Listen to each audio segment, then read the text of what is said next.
A partir de agora, a Rádio Imperial passa a apresentar Nós Servimos, um programa com a produção e direção do Lions Clube Quitandinha. A apresentação, Dr. Paulo Magno.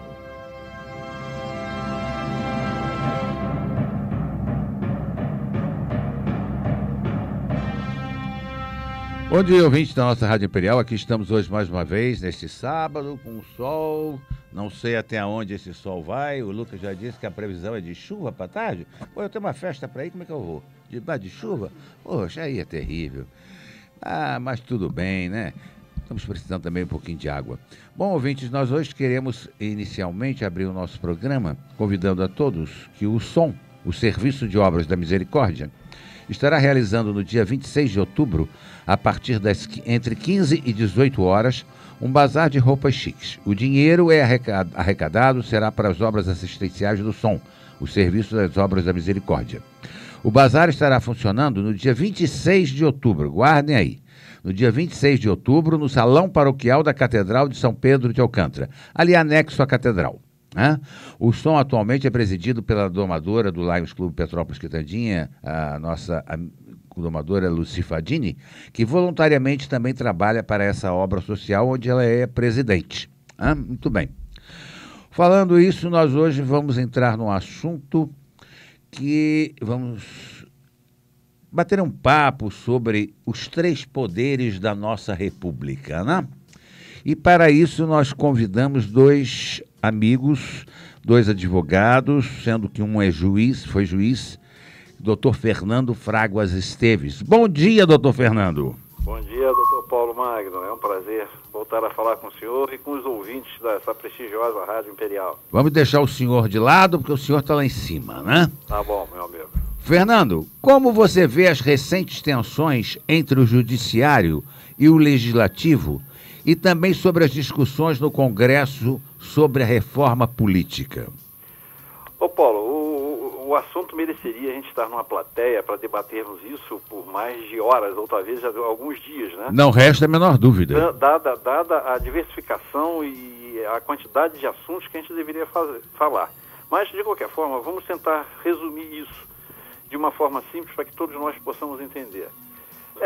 Invariavelmente, isso iria acontecer em razão dos desmandos e da política de interesse próprio, tanto do STF como do próprio Legislativo, em fazer as coisas de modo que beneficiasse aquele grupo. Então, mas ia chegar num momento em que eles iriam, como está acontecendo, adentrar na seara do outro, ou seja, dentro do outro poder, porque existem falhas de parte a parte. Em primeiro lugar, com relação ao STF, tá? O STF, se não mudarmos o mais rápido possível esse sistema de indicação de ministros, né, por questões apenas políticas e de notável saber jurídico, nós não vamos chegar a lugar nenhum. Nós temos que realmente abrir o espaço para que a maioria esmagadora seja de juízes de carreira, aqueles que fizeram um concurso público, viveram o dia a dia da angústia da pessoa naquela cidadezinha do interior para poder chegar lá em cima no STF e saber decidir o que tem que ser decidido. Não só pela questão técnica da lei, que é o que hoje acontece nos tribunais, se decide tecnicamente, mas por um fato muito mais importante, que é o costume daquela cidade, é o que aconteceu de fato naquele caso concreto, porque o juiz olha olho no olho da parte, na angústia, no desespero, à procura de uma solução. Perfeito. E, infelizmente, nossos ministros lá em cima, com raríssimas exceções, né? Muitos deles não foram nem advogados, né?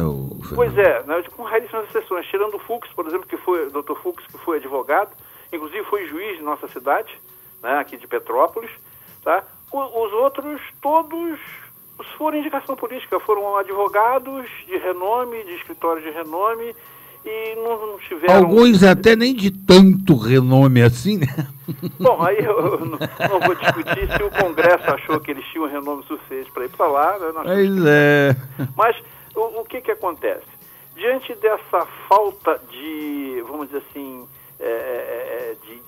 de representatividade dos nossos políticos, né, naquilo que realmente é a função deles, de ver e defender o interesse da sociedade e não de pequenos grupos da sociedade, deixou-se de lado, né, voltar leis ou regulamentos que viessem realmente aplacar essa angústia da sociedade, Perfeito. do ser, né, não importa de que camada que ele venha a ser, de que etnia ele venha a ser, não importa, nós estamos sem representatividade. E aí o que acontece? Invariavelmente, a população procura o socorro aonde?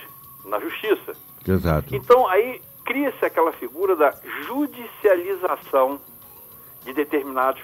Vamos num assunto específico, tá? Saúde. Judicializou-se a saúde, ou seja, tudo que é problema de saúde hoje de uma cidade... É resolvido na justiça. É resolvido na justiça. Exatamente. A justiça está entrando no Mas, Fernando... executivo. Não. A justiça tem uma função que foi dada a ela, até por preceito constitucional, de que ela não pode se furtar em resolver o caso concreto. Perfeito, perfeito. O modo como a nossa Constituição foi escrita e o nosso sistema político está estruturado traz algumas questões em que os poderes são independentes, Sim. mas menos que a norma diz que deveriam ser. É verdade isso? Com certeza. Com certeza. Tá? Eu acho que essa independência, ela surge no momento de você tomar as atitudes que tem que tomar. Mas aí entra aquela questão de brios, de valores, né, de vaidades. Então, quando o Congresso não resolve uma questão que acaba sendo discutida e resolvida dentro do Poder Judiciário por questionamento de interesses de quem o procurou, aí o Congresso diz que o Poder Judiciário está invadindo a seara do Congresso. Então o Judiciário começou a ocupar um espaço que talvez já era de direito dele e não ocupava anteriormente? Eu acredito que sim, doutor Paulo. Eu acredito que sim, Paulinho. Porque, veja só, nós simplesmente, nós que eu digo o Poder Judiciário, porque eu fiz parte do Poder Judiciário, desculpe, hoje eu não faço mais parte, mas eu sou um ordenador jurídico, porque sou advogado há 42 anos, vamos dizer assim, né? Nós, né, procuramos esse refúgio, aquele velho refrão que tem, é a última trincheira de esperança do brasileiro em ver resolvido uma situação concreta. E aí, a partir daí, né, o judiciário começa a atuar e eles se sentem invadidos, né, vamos dizer assim, naquilo que seria a obrigação deles de legislar. Né? Pois é. Mas só que aí acontece o quê? Veja bem, o que está acontecendo? Nós estamos passando por um momento no Brasil que vai ser um grande divisor de águas. Não estou me referindo a Lava Jato. Sim. O momento social, tá? De âmbito geral, naquilo que você for discutir, há questionamentos de parte a parte e está acontecendo uma coisa muito perigosa, Paulo. Nós estamos radicalizando ou para um lado ou para o outro. Pois é, esse é o grande problema, né? Esse é o grande problema, porque a radicalização não leva a lugar nenhum. A lugar nenhum, entendeu? O povo tem que entender que não existe essa questão, a classe mais favorecida, menos favorecida, aqueles que procuram uma religião diferente, aqueles que procuram um estado pessoal diferente, né? De escolha sexual, né? Não existe, cada um tem o seu espaço, isso tem que ser respeitado. O que não pode acontecer, o que está acontecendo, é que essas classes menos favorecidas, ou grupos menos favorecidos, eles, através de movimentos, querem impor a você questões que, vamos dizer assim, não é de agora que aconteceu, não foi nesse instante que se resolveu. Isso vem de anos, séculos se discutindo, né? O que nós vemos hoje é que quer se modificar radicalmente e, de repente, a civilidade temporal. Perfeito, é isso aí. É verdade, é verdade. E isso não se muda como um interruptor de luz ligando e desligando. Exatamente, né? A gente fica impressionado com várias coisas, e uma delas que nos impressiona, voltando aos poderes, a capacidade do legislativo, por exemplo, em retardar uma melhora efetiva no sistema eleitoral. Exatamente, pô. Por que Paulo, seria você vê isso? essa questão dessa reforma política, já que nós vamos falar sobre ela, vamos falar de uma vez, né? Existem pontos absurdos, né? Essa questão do fundão. Isso é uma pouca vergonha, né? Não, eu pergunto a você, Paulo, tá? Eu quero agora fazer um pós-doutorado, perfeito? Perfeito. Eu vou então fazer um requerimento ao presidente da República para ele bancar, porque eu quero garantir o meu pós-doutorado, mas ele tem que bancar o que eu quero estudar. É o que está acontecendo. Não é por aí, nós né? vamos bancar, tá, o estudo do candidato, ou seja, nós vamos bancar o início de carreira do candidato para que ele seja nosso representante. Isso é absurdo. Isso Não, se ele quer ser político, é ele problema banque dele. a candidatura dele. Eu quero fazer um pós-doutorado, eu vou bancar o meu curso. Exatamente. Aliás, eu sou inteiramente contra esse negócio de bolsa de estudo para pós-graduações. Não, também, é outro absurdo, tá? Porque você vê hoje, qual o grande problema que nós tivemos aqui? Foi a coisa de 14, 15 anos atrás, onde foi abolido todos os cursos técnicos. Exatamente. Então hoje, não, todo mundo tem que ter faculdade. Concordo que todo mundo tem que ter oportunidade de ter faculdade. Não tenho a menor dúvida com relação a isso, Paulo. Agora, você não pode vulgarizar como foi vulgarizado. Eu acho até que hoje em dia a gente vê que cursos técnicos, os técnicos estão ganhando mais do que quem tem faculdade, né? Exatamente, porque a carência é muito grande. Exatamente. Agora, desde o início do ano, os deputados discutem mudanças no sistema eleitoral. Você acha que eles ainda vão votar isso esse ano? Paulo, se for para beneficiá-los, sim. Só assim, né? Porque o que acontece, Paulo? Vamos aqui, eu não estou aqui dizendo que o judiciário é santo, porque também não é. Não. Né? Em todo lugar que você reúne duas ou mais pessoas... Onde tem homem, onde tem o ser humano, é complicado. Exatamente. Eu até costumo dizer muito, que ficou gravada na minha mente uma frase de para-choque, naquelas minhas idas e vindas de comarcas do interior, que dizia o seguinte: segredo entre dois está matando um. É verdade. Então significa dizer que a partir de dois já há divergência, né? Então, obviamente, existem os maus elementos dentro da justiça, como existe em qualquer outro grande grupo de pessoas reunidas em prol de alguma coisa, né? Mas o problema maior hoje que nós estamos vendo é que tanto do executivo, por parte do executivo como do legislativo, é que eles querem que as coisas se adequem ao problema deles. Eles não querem se adequar à lei. Exatamente. A lei existe. Para ser ela cumprida. Tá mas... Então vamos criar uma lei que nos beneficie. Então eles se protegem, eles se isolam, criam uma carapaça em volta deles e se transformam em semideuses. Exatamente, esse é o grande problema. E alguns se julgam que são deuses, né? Tem uns que já são o próprio, tem certeza que são. Exatamente. Não vamos citar nomes, mas recentemente um presidente que deixou o Senado se achava acima do bem e do mal. Eu acho que ele era o deus dos deuses. Esse é exatamente. Ele estava acima de tudo. Você acha que o problema maior, Fernando, é que os juízes não são eleitos? Eles são aprovados em concursos para decidir as questões técnicas. O cargo não é vocacionado para decisões políticas. Para superar esse déficit de legitimidade, o judiciário não tenta implantar os canais de interação com a sociedade civil, promovendo audiências públicas, admitindo sustentações e apresentações de entidades durante os julgamentos. Passa por aí? Mais ou menos por aí. Eu acho que o concurso de provas, né, de conhecimento e títulos é fundamental para a carreira de um juiz. Eu tenho muito receio, dentro de uma sociedade como a nossa, a gente vê a resposta da sociedade elegendo pessoas que não podem ser eleitas só porque deu um tapinha nas costas, verdade é essa, né? Eu tenho muito receio de um juiz ser eleito dessa forma. Você imagina, por exemplo, um juiz que vai funcionar na vara da Rocinha. Uhum. Quem que você acha que a comunidade vai eleger? É complicado. Pode até eleger uma pessoa... nós estamos vendo isso, né? Melhor dos espíritos. Ontem foi preso um vereador lá no Rio Grande do Sul, que era justamente um chefe de uma facção criminosa. Sim. Né? Que foram justamente os criminosos que o elegeram vereador. Exatamente isso. Mas, olha, nós temos alguns deputados e outros mais que estão no governo que também... Brabos. Pelo tráfico, né? Exatamente. Nós tivemos exemplo aqui há alguns anos atrás, né, muitos anos atrás, o Leonel Brizola. que elegeu Leonel Brizola foi o tráfico. Ninguém tem dúvida disso. Porque ele diz, ó, desde que vocês fiquem aqui no morro, façam tudo no morro aqui e votem em mim, eu não entro na favela. E aí que começou o grande problema da gente. Tá? Realmente a gente fica, às vezes, meio então, assustado. Então você eleger o juiz, tá bom, então vamos fazer o seguinte, ele faz o concurso, tá? E quando for designado, por exemplo, uma comarca como, vamos dizer, São José do Vale do Rio Preto, lá precisam pelo menos de 2 juízes. Então vai ser colocado à sociedade o perfil dos juízes que pretendem aquela vaga. Aí a sociedade escolhe os juízes que vão para lá depois desse juiz ter feito um concurso público. Certo. Eu acho que seria uma forma...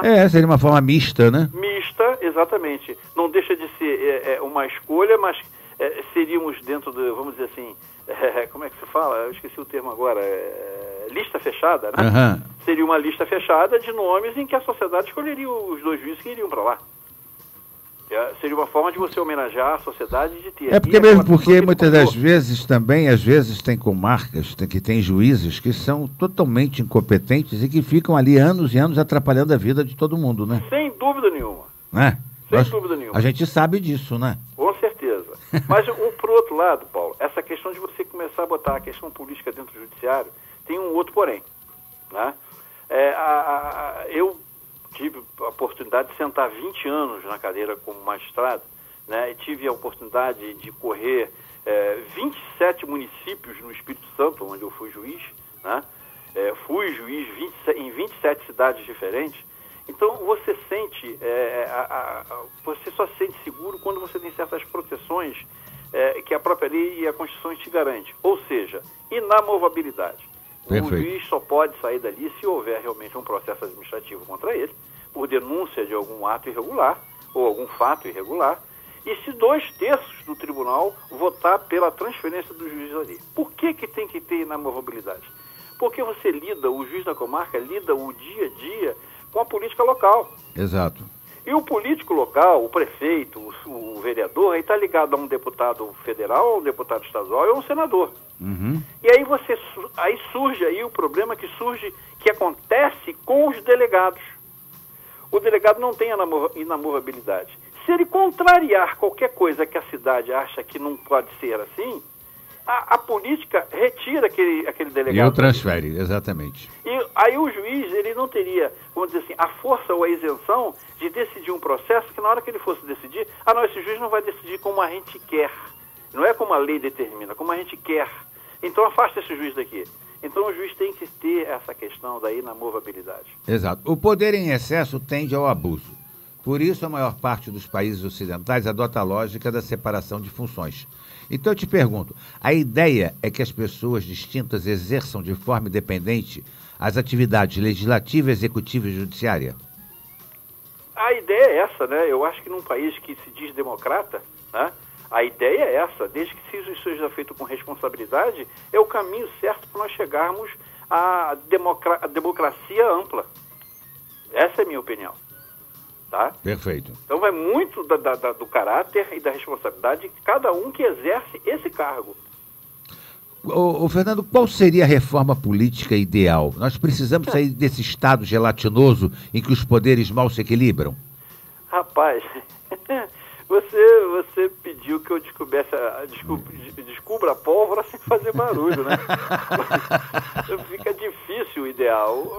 Eu acho que eu vou bater numa coisa simples que eu já acabei de falar. Eu acho que do jeito que está, porque, olha, nós somos um dos países do mundo que tem a maior gama de leis. Nós temos leis demais, por isso até que não funciona. Nós chegamos ao ridículo de que ter lei para cumprir lei. Isso é um absurdo, né? E não existe a lei, ela é para ser cumprida. Não tem que ter uma outra lei dizendo, olha, você tem que cumprir aquela lei lá, porque senão essa lei daqui vai fazer você cumprir aquela lei lá. E naquela lei lá você vai fazer... Não, isso não existe. Né? Então, nós temos tudo que precisa para funcionar. Basta dizer o seguinte, por mais que o nosso país tenha sido esbulhado por esses, vamos dizer assim, inconsequentes, para não dizer um nome mais feio, dos políticos que roubaram, furtaram, depedraram a acabaram nossa nação, com o país, né? Por mais que façam contra o Brasil, você vê, o Brasil está de pé. ele reage, está reagindo, entendeu? Com um governo incompetente, né? Que entrou aí pelo impeachment do governo anterior. Tudo isso depõe contra o país. E o Brasil vem devagarzinho e dá a resposta, vamos botar nos trilhos. Então, aquilo que eu te falei, se nós tivermos homens de caráter, tá? Uma visão ampla de sociedade, eu tenho certeza que nós não temos nem que mudar o sistema político. Como é que você vê, por exemplo, hoje, essas candidaturas que estão querendo ser, alguns candidatos que estão querendo impor aí a sua candidatura avulsa sem partido político? Você vê possibilidade juridicamente disso, Fernando? Olha, possibilidade jurídica não tem, porque a lei estabelece que para você ser candidato, você tem que estar filiado a um partido político. Pois é. Como é que o nosso tribunal vai sair dessa? Pois eu acho que o tribunal, para decidir, tem que decidir mantendo isso. Não pode. Então, caberia a modificação da legislação. Porque como é que vai ser? Por exemplo, hoje não tem mais, pelo menos juridicamente, não se tem mais financiamento de campanha particular. Né? Não, nem de empresas, nem de pessoas físicas. Né? De pessoa física pode até 200 mil, se não me engano. Pois é. Né? Agora, como é que um candidato... autobancar sua candidatura. Pois porque ele não vai ter partido político, ele não vai receber fundo partidário. Porque não pode. Aí, se acontecer isso, eu arranco meus cabelos. Não, né? Porque aí realmente é demais. Um membro da família Hermílio de Moraes, ele se elege deputado sozinho, senador sozinho. Pois é. Como é que vai ser? Exatamente. Tá? Eu acho que a filiação partidária deve permanecer, a minha opinião, tá? É uma forma de nós conhecermos a ideologia, porque o cara tem que se afinar pelo menos com alguma ideologia daquele partido, né? Se é que ainda existe isso nos partidos de ideologia, né? Exato. E agora, a minha opinião maior é no sentido de que a reforma política, ela tinha que restringir o número de partidos políticos. Ah, sim. Porque isso está ficando casa da mãe Joana, né? Não, Paulo, precisa de mais que 5 partidos políticos? Não, é demais. 5 é o suficiente. Eu já acho que 3 estava bom. Esquerda, extrema-direita. Meia-direita, meia-esquerda e centro. Acabou, chega. Já é demais. Você aí já enquadra toda e qualquer ideologia que a pessoa possa ter. Mais do que isso, é para acontecer o que está acontecendo. Exatamente, cara. É como acontece com a questão de sindicato. Olha quantos sindicatos nós temos no país. Um absurdo isso, né? Para quê? Você dentro de uma mesma empresa, eu e você que lidamos com essa área trabalhista há muitos anos, Paulo, né? Você dentro de uma mesma empresa, tá? Você às vezes tem 3, 4, 5 sindicatos. Dependendo da atividade que aquele empregado está exercendo, o setor que aquele empregado está trabalhando. Isso é absurdo. Isso vira bagunça. Vira bagunça. Já que você falou, o nosso ilustríssimo ex-presidente do Senado, a disputa entre o Senado Federal e o Supremo Tribunal Federal, no caso Renan Calheiros, revelava algo mais do que aparentava? Para além do enfrentamento ocasional, apontou o avanço da judicialização da política, um fenômeno mundial, né, pelo qual o Poder Judiciário deixa de ser um simples árbitro dos litígios entre os indivíduos. E ainda hoje, com o Eunício, se apresenta como a arena final onde se decidem grandes questões políticas. Seria isso? Olha, Paulo, é novamente um assunto bem complexo para a gente poder falar isso tudo. Nós já falamos sobre a questão da judicialização nas falhas, né, daquilo que o Congresso deveria agir, né, na exigência. Porque o que as pessoas esquecem um pouco, Paulo, você também já andou nessa seara política há algum tempo, qual é a primeira função do Congresso ou da Câmara dos Vereadores? É exigir que o Executivo cumpra as leis, que indique as verbas e aplique as verbas necessárias para a saúde, para a educação, para a segurança pública. A primeira função, a meu pensar, é fiscalizar o Executivo. Aí começam aquelas questões que nós sabemos. Vamos criar aqui verbas parlamentares. O que é verba parlamentar?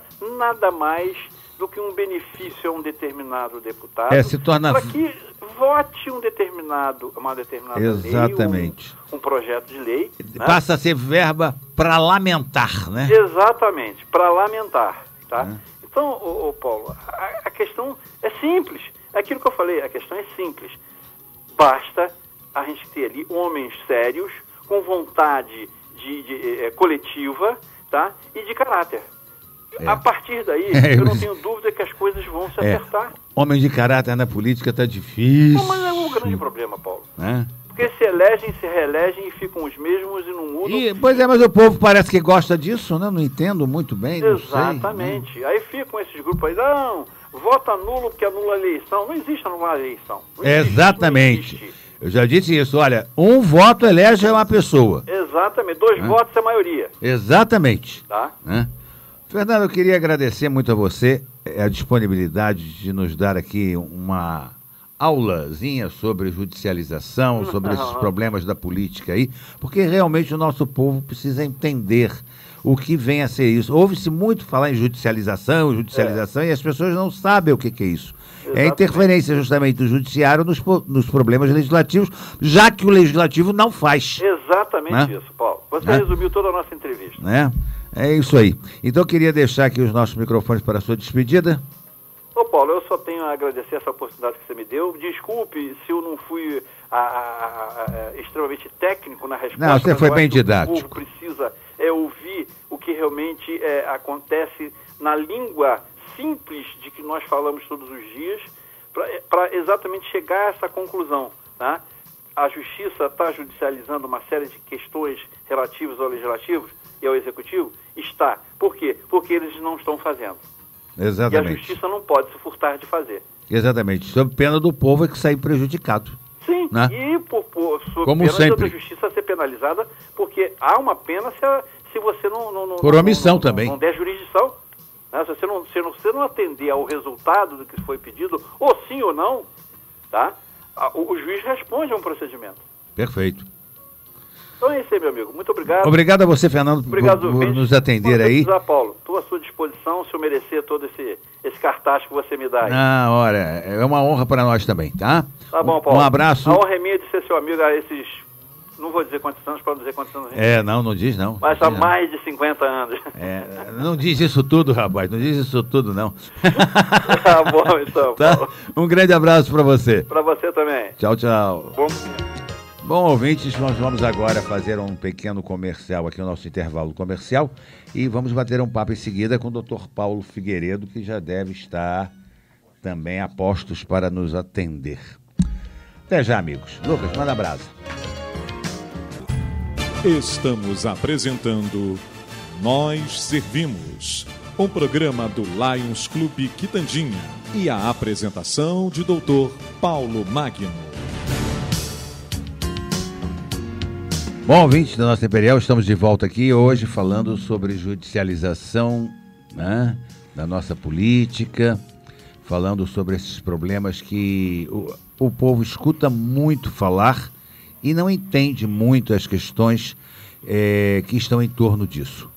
Nós vamos começar agora a bater um papo com o nosso amigo, que nos dá mais uma vez a honra e o privilégio de ouvi-lo, porque é sempre um prazer, e além do prazer, é uma aula magistral sempre que ele aqui está presente nos nossos microfones. Dr. Paulo Figueiredo, que é um jornalista, advogado, bloguista, né? Já ocupou funções públicas aí de proeminência nos governos e entende muito disso. Bom dia, Dr. Paulo Figueiredo. Bom dia, Paulo. É um prazer enorme estar novamente em seu programa. Um bom dia a toda a sua legião de ouvintes, né? Você, como sempre, generoso. Nada Eu sou disso. apenas um observador modesto da cena política brasileira. Nada disso. É um professor de gabarito. Muito obrigado. Paulo, eu vou começar a entrevista com você com a mesma pergunta que eu terminei falando com o doutor Fernando Esteves, que é juiz aposentado, e hoje ainda é advogado militante aqui na comarca. E eu quero começar com você com a pergunta que eu terminei com ele. A disputa entre o Senado Federal e o Supremo Tribunal Federal, no caso Renan Calheiros, revelava algo mais do que aparentava? Para além do enfrentamento ocasional, apontou o avanço da judicialização da política, um fenômeno mundial pelo qual o Poder Judiciário deixa de ser simples árbitro dos litígios entre os indivíduos e ainda hoje, com o célebre Eunício, se apresenta como arena final onde se decidem questões políticas. É isso, Paulo? Olha, Paulo, eu acho o seguinte, eu acho que o Supremo cumpre uma missão constitucional, como não poderia deixar de ser. O Supremo ocupa os espaços vazios, com justificadas razões, deixados pelo Congresso Nacional, pelo Poder Legislativo. Perfeito. O Poder Legislativo no Brasil, lamentavelmente, Paulo, não opera com eficiência. Veja bem, isto por um lado. Por outro lado, nós constatamos o quê? A falência moral do Poder Legislativo, Paulo. Pois é, isso é que há é pior, um sem número de parlamentares envolvidos até a medula com a Operação Lava Jato. Paulo, nessa crise recente aí entre o Senado e o Supremo, o que é que nós assistimos? Nós assistimos à resignação eloquente, né, incisiva, né, para não dizer agressiva, do senador Renan Calheiros e do senador Romero Jucá. Pois é. Essas peças são emblemáticas da República atual. O Renan responde a quase uma dezena de inquéritos e processos no Supremo Tribunal Federal. De igual sorte, o seu colega Romero Jucá, que recentemente viu seus familiares sendo alcançados pela ação da Polícia Federal, Paulo. Pois é, exatamente. É uma pouca vergonha, né? A gente está cercado... Você vê, a suspensão dos direitos parlamentares do senador Aécio Neves é uma intransigência da Constituição? Olha, Paulo, veja bem, eu fico com as observações pertinentes, absolutamente pertinentes, do ministro Fux. O Aécio, Paulo, foi flagrado, a prova é substantiva, material substantiva, não é? Foi flagrado pedindo 2 milhões de reais para esse delinquente chamado Joesley Batista. Pelo amor de Deus, onde nós chegamos? Inclusive o Aécio, né, de forma despudorada, sepulta toda uma biografia da sua própria família, né? Exatamente. Que remonta ao ex-presidente Tancredo Neves. Perfeito. Com passagens memoráveis pela história da República. Perfeito. Ele vai de forma debochada, né, numa linguagem de taberna, né? Diz, olha, nós temos que matar quem for receber o dinheiro, né? Se ele ameaçar delatar. É um absurdo, né? Isso Paulo? É linguagem de prostíbulo. Exato. Perdoe, mas esta é a verdade. Agora, essa gente, meu caro Paulo, é que se insurge contra a atuação do Supremo Tribunal Federal. Perfeito. A nossa Constituição tem 30 anos, né? É de 1988. Ela está velha. Existe isso, caso de Constituição velha? Porque senão a da Inglaterra eu nem sei o que eu vou falar. Apesar de ser consuetudinária, tudo bem. O constitucionalismo inglês remonta à Magna Carta, né? Exatamente. De João Sem Terra. Mas os Estados Unidos também tem uma Constituição antiga. De 1215 na Inglaterra, né? Pois é. A resistência dos barões, né? Exatamente. Agora, veja bem, nos Estados Unidos, as emendas à Carta Constitucional Americana são reduzidas. Exato. Né? A Constituição é absolutamente sintética, né? E não precisa fazer nova Constituição toda hora. Não precisa, exatamente. Então não existe isso de Constituição velha. Existem leis que podem ser mudadas, né, adaptadas ao nosso tempo moderno, sem necessidade de uma nova Constituinte. Exatamente. E por sinal do Brasil, já há muitas emendas constitucionais, né, Paulo? Exato. Muitas emendas já foram votadas, várias emendas constitucionais. É de acordo ao sabor e ao gosto do governante do momento, não é isso? De plantão. De plantão, exatamente. Você Agora, eu acho que a nossa Constituição, ela é muito boa, em que pese, né, ser um tanto quanto prolixa, né? Exato. É muito abrangente, digamos assim. Mesmo assim, Paulo, cumpre-nos defendê-la, né? Lógico. É o estatuto maior da nação. Acima de tudo, né? É. E veja bem, claro, deveremos aprimorá-la. Agora, aprimorá-la de forma racional e cientificamente. Perfeito. Né? Não ao sabor das conveniências, né? Exatamente. Não, Ou do governante do das momento. conveniências. Exatamente. Né? Agora, veja bem, Paulo, o Supremo, eu fico na expectativa, porque sou otimista, né? Embora não seja panglossiano, né? Aquele personagem do nosso sempre lembrado Voltaire, né? Eu sou otimista, não sou panglossiano, mas sou otimista, moderadamente otimista. Eu espero que o Supremo, né, mantenha a decisão da primeira turma, Paulo. Perfeito. Agora, veja bem, ainda assim, tenho as minhas desconfianças, né? Exato. Eu também tenho. Pois é. Porque... Ô, Paulo, a Comissão de Constituição e Justiça da Câmara, chamada CCJ, da Câmara dos Deputados, aprovou na forma de substituto e aguarda a votação em plenário a PEC que estabelece o sistema distrital misto no país. O que significa isso para as pessoas que são leigas, que não sabem o que é voto distrital misto? Olha, o voto distrital misto é o seguinte: você parte da representação eleita pelo voto distrital, né? O Estado é dividido em distritos, né? Exatamente. Então, nesses distritos há a eleição majoritária em cada distrito, né? Vence o mais votado naquele distrito, candidato especificamente dentro do distrito, né? Seria para nossa população entender assim melhor, como, por exemplo, o distrito da região serrana, não é isso? Olha, pode ser. O distrito da região serrana elegeria, por exemplo, um deputado federal, isso. Né? Dois deputados estaduais, lá sei, alguma coisa assim, né? Exatamente. O distrito dividido, né? Porque cada distrito só pode eleger um. Exato. Realmente não pode eleger dois, né? É. Então, por exemplo, teria que eleger um federal e um estadual se fosse um distritão aqui da região serrana. Né? Exatamente. O candidato mais votado seria eleito. Exato. E no distrital misto, ocorreria o quê? Ocorreria o seguinte: parte da representação, 50%, admitamos, seria eleita pelo voto distrital e parte pelo voto proporcional. Proporcional.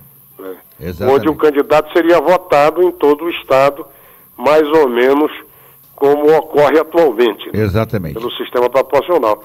A emenda aprovada pelo Congresso, que veda coligações, foi promulgada. Mas a Câmara empurra para 2020 o fim das coligações. E aí? 2018 continua. E aí? E o que é mais grave é o seguinte, né? Não é casuísmo isso? É total, né? Total e absoluto, né? Quer dizer, na reeleição deles atuais, deputados federais, né? Atuais deputados federais, né? Estará em vigência o sistema atual. Né? Quer dizer, não muda nada. Para 2018, não. Para o próximo ano, não. Realmente a gente não consegue entender isso, né? Não dá para entender. Começa a proibição de coligações, ela começará a partir de 2020, das eleições para deputados... Majoritárias. Não, para vereadores. Para vereadores, Deputados não, deputados é agora em 18. Para vereadores e prefeitos. Né? Eu acho até que nós precisaríamos, sabe, Paulo, unificar essas datas, né? Fazer tudo junto, né? Exatamente. De vereador a senador, né? Também acho, concordo plenamente. Mas isso, às vezes, até é uma maneira daqueles que são vereadores tentarem uma candidatura a deputado estadual, né? De alguns que são deputados estaduais tentarem também burlar de outra forma. Tudo o que você fala realmente é casuísmo. Agora você Você foi... Sem perder o mandato, né? Você foi no âmago da questão. Agora nós precisaremos esclarecer aos ouvintes. Eu sei onde você quer chegar e você tem razão. O vereador, isso aí, olha, não há a menor dúvida, você acertou na mosca. O vereador, no exercício do seu mandato, ele pode disputar a Assembleia Legislativa ou a Câmara Federal sem perder o mandato. Exatamente. Na comodidade do exercício do mandato. Então, suponhamos, em 2018 agora, Exato. 2018 agora, os vereadores atuais, eles podem se candidatar a deputado federal, a deputado estadual, no exercício do mandato, porque o mandato deles vai até 2020. Exato. Você realmente foi na mosca, né? Talvez por isso... Não há interesse. Não há interesse, exatamente, em unificar a data das eleições. A aprovação do fundão de 1 bilhão e 700 milhões na atual conjuntura do país para a campanha política é uma afronta aos brasileiros, ô Paulo? Olha, mais do que uma afronta, né, Paulo? É uma agressão, é um tapa na cara da nação, é um escárnio, né? Absolutamente intolerável, Paulo. Isso me causa profunda indignação próxima da revolta, hein? Porque as empresas que estão precisando de um pouco de auxílio não conseguem receber nada, estão à míngua, estão minguando e as pessoas perdendo os empregos. Quer dizer, a população está cada vez pior. E vamos dar 1 bilhão e 700 milhões aí para campanha política? E não é só isso, Paulo, com carências profundas, né? Na saúde, na educação. Na saúde, na educação, na segurança pública, né? Você vê o que acontece no Rio de Janeiro. O Estado não consegue pagar sequer o funcionalismo público. Perfeito. E essa gente no Congresso Nacional aprova esse fundão. Os municípios mendigando dinheiro. Exatamente. Né? Agora veja bem, Paulo, nós, depauperados contribuintes brasileiros, vamos financiar essa orgia de gasto público. Com que objetivo? Com o objetivo de dar emprego a essa gente. Que sem a menor cerimônia vai além e chama esse fundão escarnecedor da opinião pública de fundo de financiamento da democracia. Porra, que... Olha, isso é piada, né? Só é, né? Isso é piada, e piada de profundo mau gosto. Muito mau gosto, exatamente. E olha, eu não sei onde essa gente pretende chegar. Eles estão cavando muito além do fundo do poço, Paulo. Exatamente. E outra coisa, paciência tem limite. O que eu costumo dizer, eu digo sempre. Uma hora a casa cai. Exatamente. Já se escuta alguns tremores, né? Exatamente. É de assustar que esse tal de Joesley, eu tenho até nojo de falar esse nome, ainda continue dando as cartas ao dizer que quer que a Raquel Dodge analise se o Janot violou a lei. Bandido tem esses privilégios? Para você ver onde nós chegamos no Brasil, né? Onde nós chegamos no Brasil. Paulo, convenhamos, esse presidente Temer, desculpem os ouvintes, né? Mas que me lembra, assim, um mordomo de filme de terror, ou um motorista de carro fúnebre, daqueles carros luxuosos do passado, né? Sempre todo engomadinho, né? Aquele cabelo engomado, né? Aquele andar pausado, né? Esse Michel Temer, Paulo, se tivesse um mínimo de dignidade, já teria largado o governo, Paulo. Já teria largado o governo, as acusações. Essa gravação dele com Joesley Batista é uma prova incontestável, Paulo. O que fazer com tudo isso? Ele está aí, lépido e fagueiro, né? Transformou o Palácio do Planalto num balcão de compra de votos de parlamentares para evitar ou para impedir ou para torpedear a segunda denúncia oferecida pelo Ministério Público. Que não vai dar em nada, né? Nós já sabemos que não vai dar em nada. Pois é, vão terminar rechaçando a denúncia. Você acha que o Senado, no caso Aécio, encenou direitinho o teatro da divergência entre os poderes? O Senado como? Que o Senado Federal, no caso do Aécio, encenou direitinho o teatro da divergência entre os poderes? Com certeza, não tenho dúvida sobre isso. Está sendo um grande teatro aos moldes daqueles da extinta TV Tupi protagonizava o grande teatro da TV Tupi. Exatamente, perfeita lembrança. Perfeita, oportuna, né? Pertinente a sua lembrança. Né? Agora, veja bem, o que eu temo também é que o Senado absolva o Aécio, né? Não resta dúvida, não duvido não. Tudo indica que sim. Não duvido não. Porque aquele efeito Orloff, né? Exato. Eu sou você amanhã. Exatamente. Não resta a menor dúvida. Há uma série de senadores aí mergulhados no mesmo nas denúncias de corrupção. Exato. Jade Barbalho, pelo amor de Deus. Renan. Gleisi Hoffmann. E essa então? Deus me livre. Quer dizer... Você acha que o PT... PT... caro Paulo, é difícil. Você acha que o PT se vitimiza mais que os outros partidos? Que o PT... se vitimiza mais que os outros partidos? Se torna mais vítima? Veja bem... É uma pergunta cuja resposta, né, nela está implícita. Né? O PT, Paulo, o PT vem de uma sucessão de escândalos, né? É uma facção criminosa, né? Exatamente, vem de uma sucessão de escândalos da prática de vários crimes, né? Crimes, né, contra a democracia. Perfeito. Aí sim, né? O mensalão, Paulo, foi um crime profundo contra a democracia. Inominável, foi um delito, né, que agride o regime democrático, né, porque corrompeu-se, né, o parlamento, o poder legislativo. Né. Olha, mutatis mutandis, o Temer está fazendo a mesma coisa. Exatamente. Bom, foi eleito pela mesma chapa, né? Perfeito. Exatamente. O Temer, não custa lembrar, era vice da Dilma. Né? Exatamente. Foi eleito, como você disse, pela mesma chapa, na pelos mesma petistas, eleição. Né? Pelos e petistas. Agora repete os mesmos métodos. Exatamente. Não é isso? Exatamente. Está liberando emendas parlamentares, né? Fazendo nomeações, né? A sorrelfa, né? Exato. Quer dizer, acabou-se, né, Paulo? É a falência das instituições, né? Exatamente. Ainda assim, temos que defendê-las, né? Lógico. Temos que defendê-las em nome do regime democrático. Da democracia, exatamente. Em nome da democracia. E consertando, eu acho, Paulo, olha, veja bem, eu acho que mesmo aos trancos e barrancos, o Brasil vem avançando, sabe?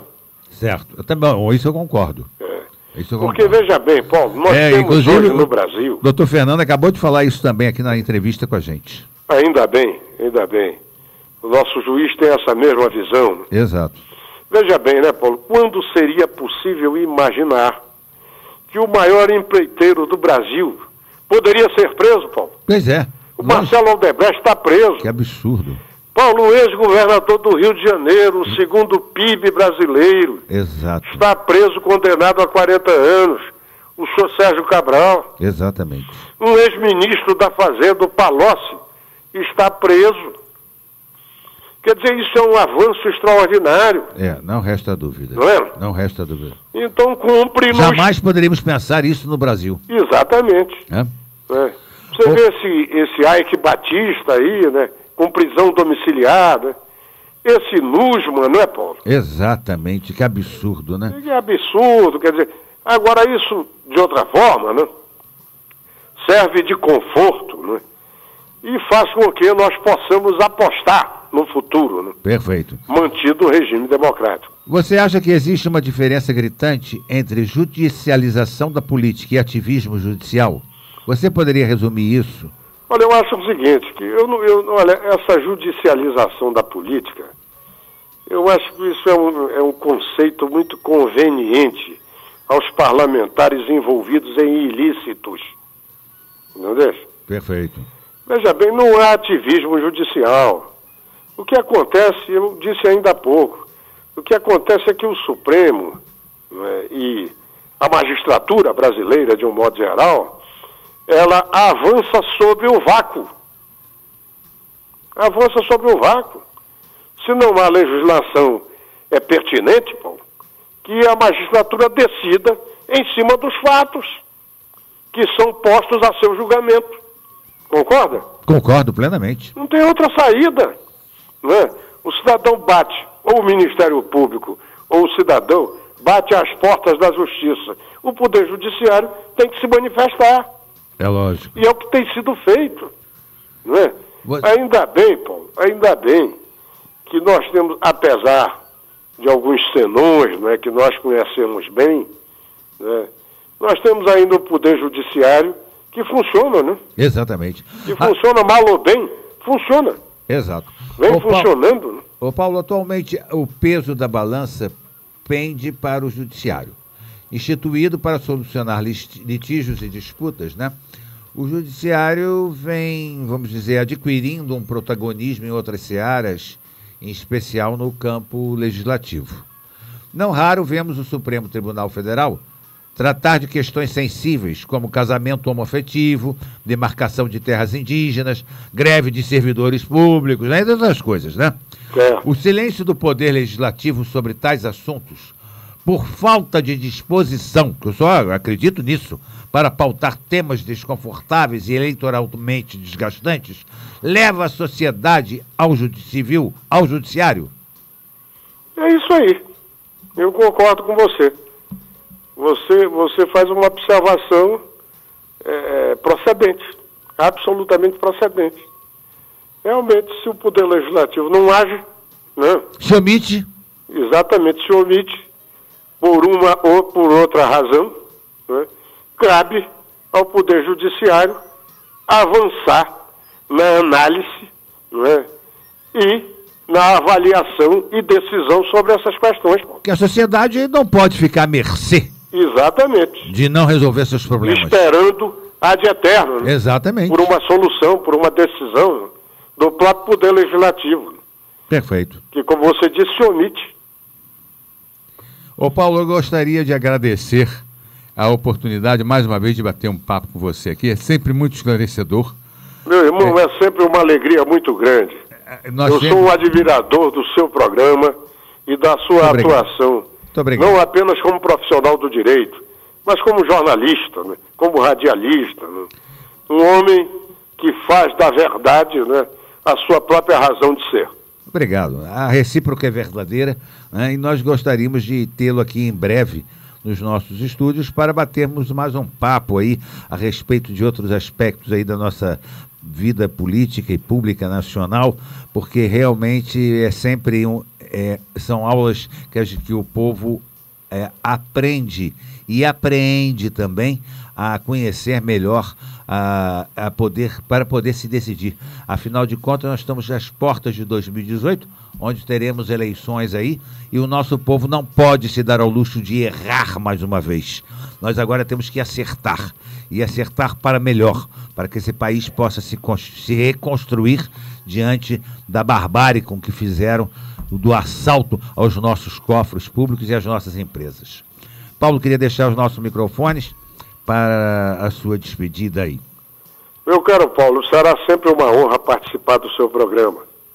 Eu quero deixar aqui os meus cumprimentos pessoais ao meu querido amigo e a seus ouvintes, que eu não tenho a menor dúvida, acompanham permanentemente as suas reflexões e a dos seus convidados. Que meu amigo Paulo em particular, e que todos tenham um excelente fim de semana. Um grande abraço. Um abraço, obrigado, Paulo. Tchau, tchau. Tchau, tchau. Bom, ouvinte, nós tivemos esta semana na reunião protagonizada na Câmara Municipal de Petrópolis, promovida pelo vereador Leandro Azevedo, em que o deputado federal Hugo Leal foi prestar contas dos seus 3 últimos mandatos, seus 3 mandatos, né, como deputado federal. Desculpa. Mas aí, lá tivemos a oportunidade de ver tudo aquilo que o deputado realizou em prol da nossa cidade. das emendas parlamentares apresentadas para a nossa cidade e tivemos a oportunidade, mais uma vez, de conversar com o deputado a respeito da famigerada Concer, que eu não me canso de falar desta empresa, desta maldita empresa que ainda está administrando a nossa rodovia BR-040, né? Porque está um caos, um verdadeiro caos. Cada dia pior, a estrada cada dia mais esburacada, eles não consertam mais nada, ainda dispensaram mais funcionários, quer dizer, a rodovia está largada ao léu. Quero parabenizar o Ministério Público pela iniciativa de cassar a concessão desta bendita empresa, porque já não é sem hora que isso venha a acontecer. Parece que no dia 23 de outubro teremos o julgamento sobre esse aspecto, sobre o afastamento definitivo da Concer, da concessão da nossa rodovia.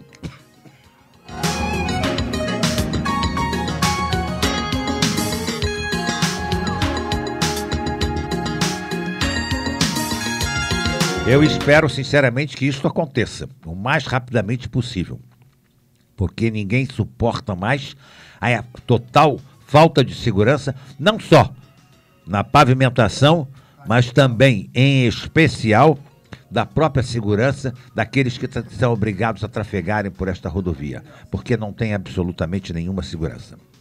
Então, nós queremos agradecer a coordenação do nosso deputado Hugo Leal, de prestar contas. Acho que todo político deveria fazer isso. Acho muito interessante, acho muito legal, porque a gente tem que saber, né, por que nós demos, que a pessoa foi eleita, o voto, né? Eu acho isso muito interessante, eu acho legal, eu acho que todos os políticos deveriam fazer esse tipo de coisa. Então, agradecer a oportunidade de termos lá estado e vamos em frente aí, porque a semana que se avizinha será uma nova semana repleta de novas esperanças para todos nós, né? Muito obrigado a todos os nossos ouvintes pela atenção dispensada ao nosso programa. Nós estaremos aqui na próxima semana, mais uma vez, com outras entrevistas no nosso programa produzido pelo Lions Clube Petrópolis Quitandinha. Fui!